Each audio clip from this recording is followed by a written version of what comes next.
வேலூர் மாவட்டம் குடியாத்தத்தில் 5 வயது சிறுமியிடம் பாலியல் அத்துமீறலில் ஈடுபட்ட 63 வயது முதியவர் போக்சோ சட்டத்தின் கீழ் பிடிபட்டார். கூலி தொழிலாளி சுப்பிரமணி வக்கரபுத்தையுடன் சாக்லேட் வாங்கி தருவதாக கூறி அழைத்துச் சென்று 5 வயது சிறுமியிடம் பாலியல் அத்துமீறலில் ஈடுபட்டுள்ளார்.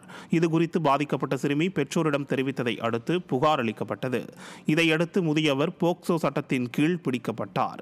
தமிழ்நாட்டில் அதிகரித்து வரும் பாலியல் குற்றங்களை தடுக்க தவறிவிட்டு ஸ்டாலின் வெற்றி பெருமை மட்டுமே பேசி ஆட்சியை நடத்தி வருவதாக மக்கள் குற்றம் சாட்டுகின்றனர். திருப்பூர் மாவட்டம் அவிநாசியில் இளம்பெண்ணுக்கு பாலியல் தொல்லை கொடுத்த துணிக்கடை உரிமையாளர் சிக்கினார்.